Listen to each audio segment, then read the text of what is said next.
आणि रोज पहाटे मालाची खरेदी विक्री होणारी शेतकरी आणि व्यापाऱ्यांची जिथं कायम लगबग बघायला मिळते ती नाशिकची बाजार समिती आज संपामुळे ठप्प झालेली पाहायला मिळतेय।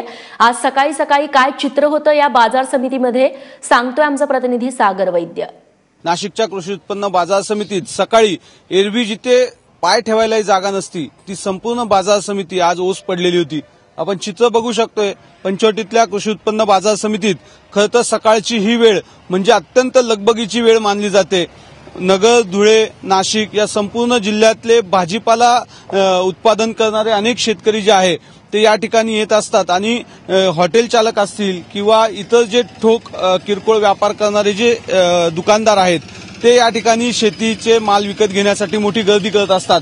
समोरचे जे गाळे आपण ओटे बघू शकतोय इथे खरं तर हे सकाळी लिलाव आणि विक्री सुरू होत असते भाजीपाल्याची, परंतु आज सकाळपासून या ठिकाणी अपवाद वगळता एकही शेतकरी इथे आलेला नाही आणि त्याच्यामुळे संपूर्ण बाजार समिती जी आहे ती अशा पद्धतीनं ओस पडलेली आहे।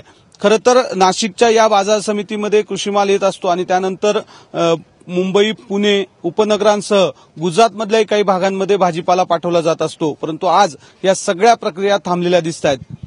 मग सगळं काय परिस्थिती आजची एरवीच्या मानाने आज काय बदल आहे? मोठ्या प्रमाणात भाजीपाला म्हणजे नाहीच आहे आणि संपाचा पूर्ण परिणाम हा नाशिक मार्केट कमिटीवर झालेला आहे आणि जी मार्केट कमिटीमध्ये हजारो क्विंटल माल रोजचा सकाळी दुपारी आणि संध्याकाळच्या वस्तू आता सकाळच्या याच्यामध्ये पूर्णपणे बंदला प्रतिसाद हा शेतकऱ्यांनी दिलेला आहे आणि पूर्ण ओस मार्केट कमिटी झालेली आहे। खरं तर अनेक लोक हॉटेल व्यावसायिक विशेषतः या ठिकाणी येत असतात किंवा जे किरकोळ विक्री करणारे जे भाजीपाला विक्रेते आहेत तेही मोठ्या प्रमाणावर या ठिकाणी खरेदीसाठी सकाळी गर्दी करतात, परंतु आज काही अपवाद वगळता या ठिकाणी पूर्णपणे सामसूम आहे आणि शेतकऱ्यांच्या संपाची तीव्रता बाजार समित्यांमध्ये आज सकाळपासूनच पाहायला मिळते।